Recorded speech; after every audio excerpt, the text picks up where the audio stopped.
Halo semuanya, kali ini kita akan lanjut ke materi yang kedua untuk pemrograman orientasi objek. Nah, kali ini kita akan bahas lebih dalam tentang yang namanya encapsulation. Oke, ini adalah menu detail kita hari ini, gitu ya. Jadi, pertama kita akan bahas tentang apa itu encapsulation, yaitu pembungkusan atribut dan metode menjadi sebuah kelas. Setelah itu, kita akan belajar tentang apa yang dimaksud dengan metode.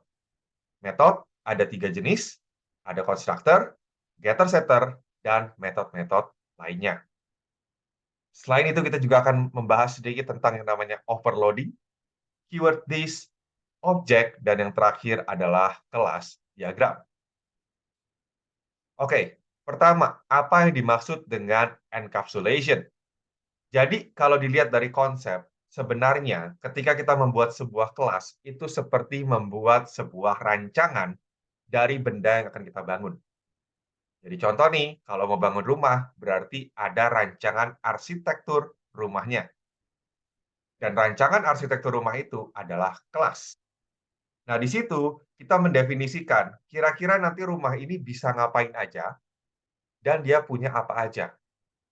Apa yang dia miliki itu kita anggap sebagai atribut, sedangkan apa yang bisa dia lakukan itu dianggap sebagai yang namanya metode. Nah, atribut dan metode di sini dibungkus kenapa sih? Jadi dia dibungkus supaya tidak bisa diakses secara bebas oleh benda-benda lainnya yang ada di luar. Jadi sama seperti kita gitu ya, kita juga kan punya data dan ada beberapa data yang tidak boleh disebarluaskan keluar. Contoh misalkan PIN ATM, itu kan nggak boleh ya diceritakan keluar. Atau mungkin berikutnya misalkan yang boleh disebarkan apa? Misalkan nama. Kalau nama boleh-boleh aja. Terus juga ada juga yang boleh diganti oleh pihak luar. Misalkan, anggaplah update nilai mata kuliah. Dosen boleh dong akses nilai kita terus ganti, karena memang mereka yang menilai. Nah, jadi sebenarnya dengan encapsulation, atribut dan metode itu bisa dilindungi dengan lebih mudah. Nah, aksesnya itu bisa diatur dengan yang namanya access modifier dan getter setter. Nanti kita akan bahas satu persatu ya. Analoginya mirip dengan manusia gitu ya. Manusia punya data atau atribut seperti nama, tanggal lahir, golongan darah, jenis kelamin, berat badan. Atribut tersebut biasanya tidak diketahui oleh benda-benda luar. Makanya kalau kamu melihat orang, tidak bisa tuh kamu prediksi kira-kira dia golongan darahnya apa. Pasti harus nanya kan, gitu kan? Karena tidak diketahui oleh benda luar. Nah, ketika nanya, tentu ada informasi yang boleh diberikan, ada juga yang sifatnya disembunyikan. Misalkan, kalau kamu nanya nama, nggak masalah dong. Mereka mungkin pasti akan jawab. Tapi lain cerita, kalau kamu nanya, misalkan nih, misalkan adalah password email mereka. Itu pasti nggak semuanya bakal ngasih jawaban. Kan? Terus misalkan, kita nanya lagi, anggaplah PIN ATM. Itu juga nggak akan dijawab. Gitu ya. Jadi, tergantung dari informasinya. Nah, akses modifier itu ada 4 jenis, ada public, protected, default, dan yang namanya private. Public itu artinya boleh diakses oleh siapapun. Jadi misalkan tadi, oke, mungkin yang boleh diakses sama siapapun termasuk eh, mengubahnya, itu misalkan anggaplah adalah nilai mata kuliah. Misalkan ya, misalkan nilai mata kuliah. Orang luar boleh akses, boleh ganti misalkan. Atau mungkin yang lebih masuk akal adalah nama panggilan. Ya kan, nama panggilan kan sebenarnya orang biasanya bebas dong. Dia mau dipanggil seperti apa juga gitu kan, selama tidak menghina istilahnya. Ada juga yang sifatnya protected. Jadi kalau protected ini dia mirip dengan public, tapi dia tidak bisa diakses dari paket yang lain atau package yang lain. Package itu apa? Jadi mengingatkan lagi, di sesi pertama kita ada bahas sedikit, package itu seperti directory. Jadi biasanya kode-kode dengan fungsi yang sama akan dikumpulkan di directory yang sama. Nah, kalau protected berarti Atribut atau metode kita itu hanya bisa diakses di package yang sama. Kalau ada kode dari package lain, itu nggak bisa akses.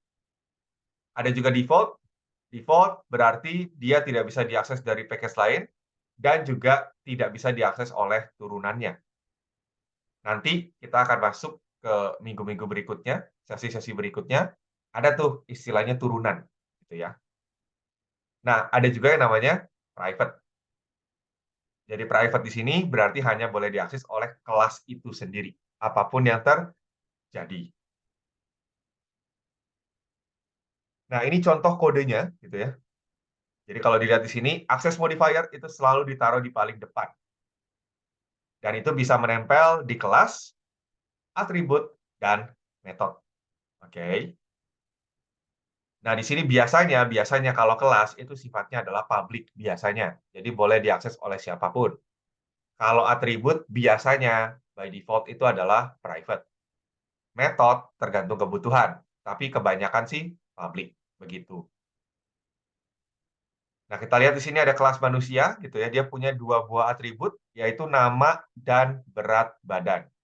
Namanya disimpan dalam bentuk apa? Disimpan dalam bentuk string. Sedangkan berat badannya disimpan dalam bentuk integer. Nah, kalau kita lihat di sini metodenya ada banyak banget nih. Pertama, ada yang disebut dengan constructor. Constructor adalah metode yang akan selalu dipanggil ketika objeknya itu dibentuk. Jadi contoh ketika manusia lahir, pasti punya tinggi dan berat badan. Maka dia akan di-set tingginya berapa, berat badannya berapa. Kalau ternyata tidak diinformasikan tinggi atau berat badannya berapa, biasanya akan dikasih nilai default. Nah, kalau dilihat di sini, kita punya 3 buah konstruktor. Jadi pertama, public manusia tanpa parameter. Kedua, public manusia dengan parameter berat badan. Dan yang ketiga, public manusia dengan parameter nama dan berat badan. Nah, kalau kita public manusia tanpa parameter, berarti nama sama berat badannya kita isi dengan nilai default. Defaultnya berapa, kawan-kawan? 0. Ya. Lalu namanya adalah string kosong. Berikutnya, kalau ada berat badan. Nah, kalau ada berat badan, berarti dia ngapain? Berarti dia akan pertama memanggil konstruktor yang tanpa parameter dulu. Dipanggil, sudah beres, baru dia bilang, oke, sekarang berat badannya diisi dengan berat badan yang baru. Oke, sama juga untuk yang konstruktor ketiga. Jadi ketika yang ketiga, ini kan informasinya makin lengkap ya. Ada nama dan berat badan. Dia panggil konstruktor yang ada berat badannya, setelah itu baru dia isi namanya. Ada juga getter setter, gitu kan. Get nama, set berat, gitu kan. Ada juga makan. Perhatikan di sini makannya ada 2 ya. Nah, ini nanti yang kita sebut dengan overloading. Ada juga yang namanya bernafas. Nah, ini atribut atau instance variable. Jadi kalau di pemrograman dasar, biasanya kita mengenalnya sebagai variabel, gitu kan. Biasanya ada tipe data, lalu namanya, gitu kan. Nah, di sini kita juga mengenal yang namanya variabel. Cuman biasanya variabel itu tidak hanya dipakai di main method, tapi juga di dalam metode-metode lainnya. Jadi ini kalau contoh nih, contoh program utama gitu kan, kita bisa bikin string nama float IPK. Kalau kita bikin di situ, berarti dia hanya diakui di metode tersebut saja. Perlu diketahui bahwa program utama itu juga dianggapnya sebagai satu metode, gitu ya. Nah, kalau yang dibuat di kelas atau di luar metode itu disebut dengan public variable, ya. Dan itu bisa diakses dari luar. Oke. Karena dia dari luar, biasanya semua metode lain itu bisa akses ke dia secara bebas. Jadi kayak misalkan nih, kita manusia punya tinggi. Maka tinggi tersebut bisa diakses dari semua metodenya manusia. Begitu. Nah, sekarang bagaimana kalau kita lihat yang konstruktor, ya. Jadi ini tadi yang sudah dijelaskan, bahwa konstruktor itu um, akan dipanggil otomatis ketika objeknya dibentuk. Jadi kalau manusia berarti dia akan dipanggil ketika manusianya lahir, ya kan? Dan langsung diisi dengan data-data yang diperlukan. Nah, di sini satu kelas itu bisa punya banyak metode konstruktor. Jadi kalau dilihat di contoh di sini ada 3 ya. 3 gitu kan. Yang pertama adalah mengisi keduanya dengan nilai default. Nama dan berat badan diisi dengan nilai default. Lalu ada juga yang dengan satu parameter, yaitu berat badan, jadi berat badannya bisa di-set. Ada juga yang dengan 2 parameter, yaitu nama dan berat badan. Nah, sintaks dari konstruktor sendiri sebenarnya simple, public, nama kelasnya, lalu parameternya. Parameternya mau apa aja. Biasanya sih biasanya sih ada konstruktor yang tidak pakai parameter. Jadi kalau dilihat di sini, konstruktor yang paling awal, ini tidak butuh parameter sama sekali, dan isinya biasanya otomatis semua nilai atributnya dikasih nilai default. Ada juga yang namanya getter-setter, ini untuk mengakses. Jadi kan tadi kita sudah punya namanya public, private, protected, dan sebagainya ya, untuk hak akses. Nah, sebenarnya bisa kita kombinasikan juga dengan metode getter dan setter. Kenapa perlu getter dan setter? Jadi misalkan nih, ada data mungkin yang orang bisa nge-get, orang bisa akses, tapi orang nggak bisa ganti. Contoh nama. Nama tuh kan boleh di-get, orang bisa nanya, siapa aja boleh nanya, tapi nggak boleh ganti seenaknya dong, gitu kan. Berarti dia ada getternya, tapi nggak ada setternya, gitu kan. Ada juga misalkan yang orang lain boleh nge-set, tapi dia nggak boleh nge-get, gitu kan. Itu juga ada. Ada juga mungkin yang memang dua-duanya boleh di-get dan boleh di-set. Loh, kalau boleh di-get sama boleh di-set, terus apa gunanya? Mending dibikin atributnya public, gitu kan. Nah, di sini kalau kita punya metode getter setter, ini bisa lebih mudah kalau misalkan nih pengen ada pengecekan, misalkan. Oh, kalau dia mau ganti nama, apakah nama yang barunya anggaplah valid atau tidak. Nah, itu pengecekan bisa dimasukkan di setter. Oh, kalau dia mau nge-get, misalkan datanya kita pecah dulu, hanya data yang umum aja yang boleh dikasih ke dia. Nah, itu juga bisa, gitu kan. Itu bisa dimasukkan di getter. Jadi ada set dan get, biasanya ini hak aksesnya public, dan disebut juga dengan mutator atau asesor.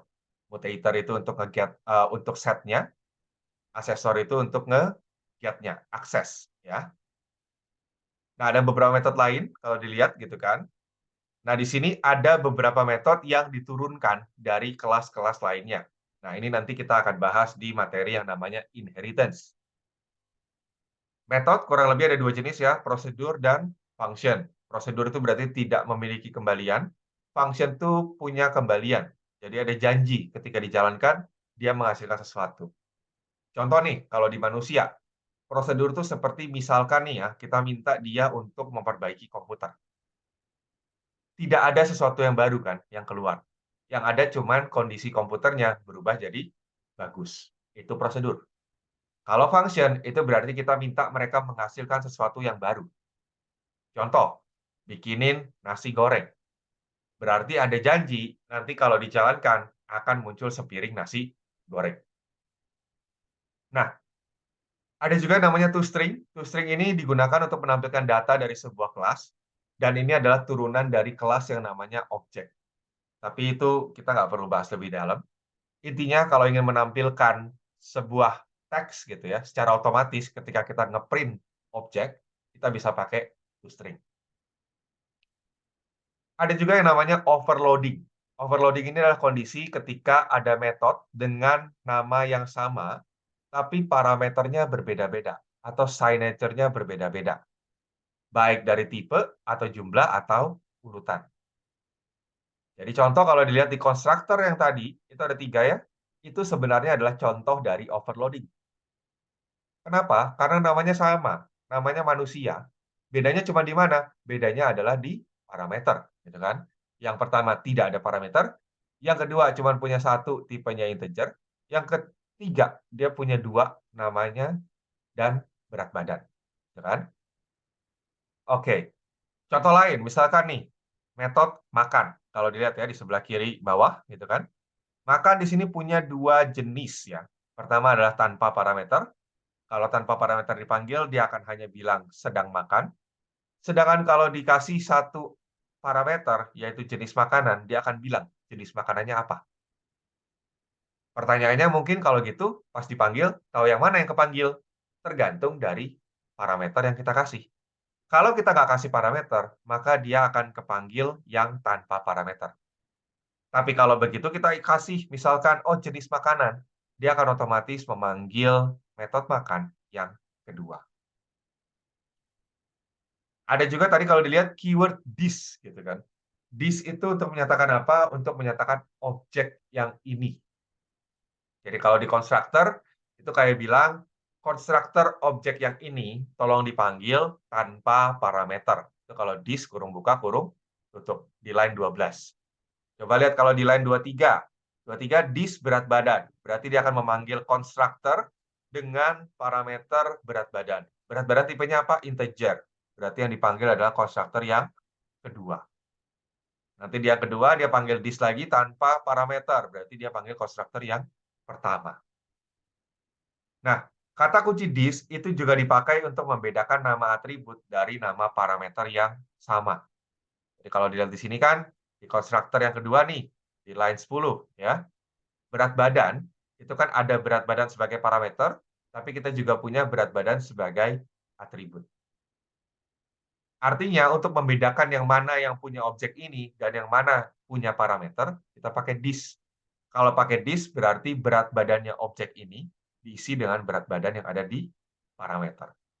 Hal yang sama juga untuk nama, berarti namanya objek ini diisi dengan nama yang ada di parameter. Oke, sekarang gimana cara pakainya di program utama?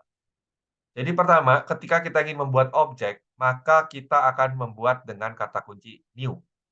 Jadi kita bilang ada sebuah tipe data namanya manusia, manusia 1, tipenya adalah manusia. Dan diisi dengan manusia baru, new manusia. Dan di sini tanpa parameter. Tanpa parameter berarti dia akan memanggil konstruktor yang pertama. Dia otomatis panggil namanya dikosongin, berat badannya diisi dengan 0. Tapi kalau dia panggil yang kedua, manusia dalam kurung 75. 75 tipenya apa? Integer. Berarti dia akan mencari konstruktor yang punya sebuah parameter nilai integer. Berarti itu adalah konstruktor yang kedua. Kalau dia masukin 3, yaitu John dan 50, berarti dia akan memanggil dengan 2 parameter. Itu Joko ternyata bukan John, gitu ya. Nah, terus untuk memanggil dalam bentuk kata-kata dari objek tersebut, tinggal panggil toString. Seperti ini. Lalu di sini kita juga bisa memanggil getter dan setter. Di sini ada set nama, set berat badan, gitu kan. Dan juga kita bisa minta mereka untuk makan. Perhatikan di sini ada makan yang dengan sebuah parameter nasi rames. Ini kalau dipanggil, maka dia akan memanggil makan yang punya parameter sebuah string. Karena nasi rames di sini adalah sebuah string. Lalu kita minta mereka semua bernapas. Nah, ini mungkin nanti teman-teman bisa coba ya, bisa coba beneran kodenya dijalankan dan dilihat gitu ya. Oke, sekarang ada yang namanya kelas diagram. Ini bakal lebih sering kita pakai di pemrograman berorientasi objek. Karena biasanya sebelum membuat kode, kita biasanya akan membuat diagram kelas. Diagram kelas ini seperti relasi antar kelasnya nanti seperti apa. Karena biasanya kita tidak hanya sekedar bikin satu kelas, tapi kita bikin banyak gitu kan. Karena banyak, maka relasinya harus dipertimbangkan satu sama lain. Oke. Nah, ini adalah dasar dalam desain sistem berbasis objek gitu kan. Jadi diagram yang terdiri dari kelas-kelas yang terlibat dalam suatu sistem.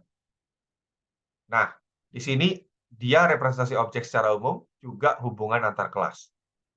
Cara bacanya gimana? Pertama, yang di atas ini, ya, itu adalah nama kelasnya.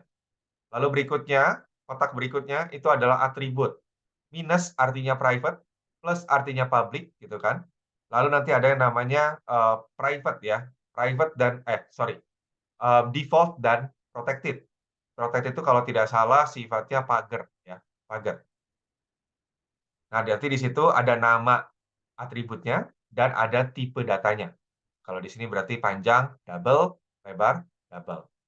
Nah, untuk metode juga sama ya. Untuk metode-metode juga sama. Dia ada plus minusnya. Itu lambang public, private, protected-nya. Gitu kan.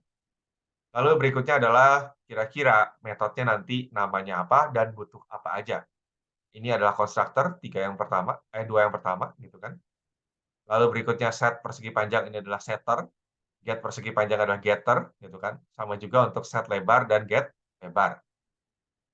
Lalu ada get keliling persegi panjang, ini sebenarnya tidak sebagai getter gitu ya, karena dia ketika proses itu dia akan menghitung dari panjang dan lebar. Biasanya kalau getter setter umum itu cuma langsung mengembalikan nilai aja, dengan sedikit proses kalau memang perlu, gitu ya. Tapi bukan menghasilkan nilai baru. Tapi ya, aku termasuk yang tidak terlalu membedakan, tidak terlalu strict dengan hal-hal seperti itu. Jadi kalau misalkan ada yang ternyata argumen tetap ini disebut dengan getter, ya silakan ya. Tapi kalau menurutku itu bukan, gitu. Nah, ini contoh dari kelas diagram. Tentu kita belum belajar simbol-simbol yang terlihat di sini sebagian besar, gitu ya. Jadi yang penting tahu aja garis besarnya akan jadi seperti ini, gitu ya. Nanti biasanya kita akan menggunakan, tools tambahan untuk membuat kelas diagram ini. Oke, seperti itu saja. Terima kasih.